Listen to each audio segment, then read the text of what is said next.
नमस्कार, रेप्टिल लाइव में आपके साथ मैं हूं सिमरन कौर। आपके सभी अच्छे बुरे कर्मों को 24 घंटे वो देख रहा है। एक दो दिन नहीं, लाखों करोड़ों वर्षों तक नरकों में मिलती है सजा। जानकर ही बता सकते हैं कि जान अनजाने में बने पाप कर्मों की माफी शरीर रहते कैसे हो सकती है। ऐसे पूरे गुरु को ढूंढो। बचपन से बुढ़ापे तक का एक एक मिनट सेकंड का होगा हिसाब, उसी के अनुसार मिलेगी सजा। नजर बचाकर गलत काम करने में मशगूल इंसान को चेताने वाले उस शक्ति द्वारा व्यक्ति के सभी अच्छे बुरे कर्मों को निरंतर नोट करने और मृत्यु के बाद इंसाफ होने, हर गलत काम की सजा भोगने की के बारे में बताने वाले, अपने पाप कर्मों की माफी कैसे हो सकती है वो उपाय बताने वाले इस समय के पूरे समृद्ध संत सदगुरु उज्जैन वाले बाबा उमाकांत जी महाराज ने 80 दिवसीय अखिल भारतीय काफिले के उड़ीसा में 21 फरवरी 2021 को दिए व यूट्यूब चैनल जय गुरुदेव यूकेएम पर लाइव प्रसारित संदेश में बताया कि मनुष्य द्वारा किए जा रहे सभी अच्छे बुरे कर्मों को वो 24 घंटे देख रहा है, नोट कर रहा है। इन बाहरी आंखों से आप उसे अभी नहीं देख सकते, वो मृत्यु के बाद दिखेगा, लेकिन आपकी तीसरी आंख खोलने वाला कोई जानकार सदगुरु यदि आपको मिल जाए तो आप देखने लगोगे कि किस तरह से जीवों को नरकों में मिलती है सजा। 42 प्रकार के नरकों में एक दो दिन नहीं, लाखों करोड़ों वर्षों तक रहना पड़ता है। बहुत तकलीफ होती है नरकों में।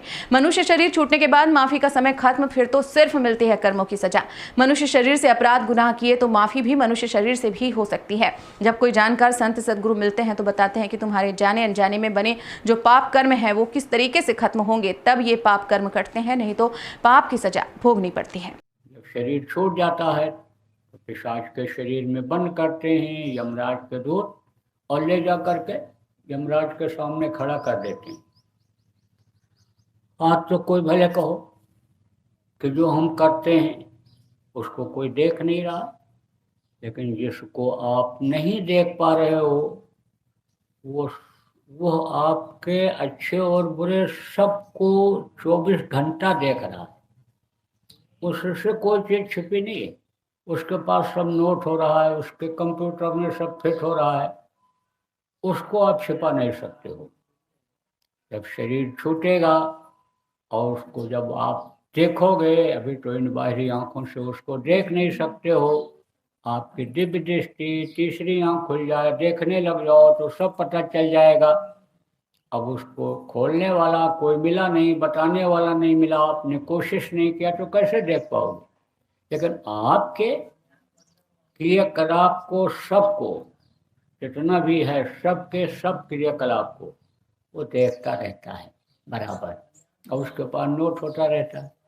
और जैसे शरीर छूटा तैसे ही यमराज का दूत ले जा करके न रगड़ते घसीटते, पत्थर पर रगड़ते हुए, भालों पर से खींचते हुए ले जाते हैं, लहू लसान खड़ा कर देते हैं। फिर तुरंत सजा बोल देता है और सजा मिलना शुरू हो जाता है।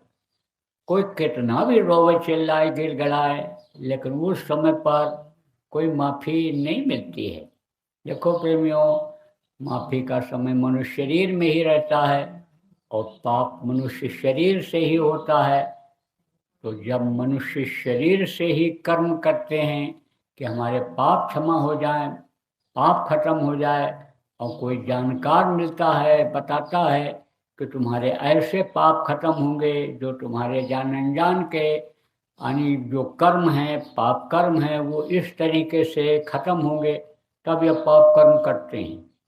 और नहीं तो फिर पाप की सजा भोगनी पड़ती है। तो जब वो बोलेगा और दिखाएगा, जब कोई जिद करता है कि हमने कोई पाप नहीं किया, दिखा देता है, ये देखो बचपन से लेकर के और बुढ़ापे तक तुमने ये बुराइयां की। जब अपनी आंखों से देखता है जो, तब वो माफ़ी मांगता है, लेकिन माफ़ी का वक्त उस समय खत्म हो जाता है। शरीर से ही माफ़ी मांगने का समय होता है, वक्त होता है। आप ये समझो, फिर तो सजा मिल जाती है, बड़ी मार पड़ती है नरकों में। आप समझो, काटे जाते, सड़ाए जाते, गलाए जाते, तपाए जाते हैं।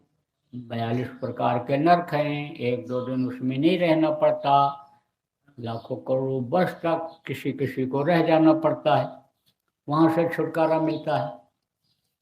तब कीड़ा मकोड़ा, सांप गोजर बिच्छू के शरीर में सजा भोगने के लिए यही जीवात्मा डाल दी जाती है। वहाँ से छुटकारा मिलता है तो 9 महीने पेट में उल्टे लटकना पड़ता है।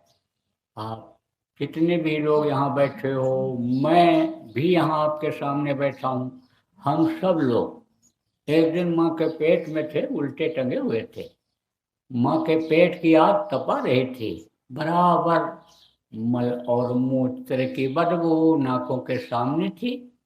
बड़ी तकलीफ माँ के पेट में, बंधन चारों तरफ इधर उधर जा नहीं सकते, हिलना डुलना भी मुश्किल रहता है। तो 9 महीने माँ के पेट में रहना पड़ता है। उसके बाद में फिर इधर बाहर निकाले जाते हैं। अब बाहर मनुष्य शरीर भी मिल गया, लेकिन कोई रास्ता बताने वाला नहीं मिला, तो लौट लौट करके फिर इसी 84 में नरकों में आना जाना पड़ता है।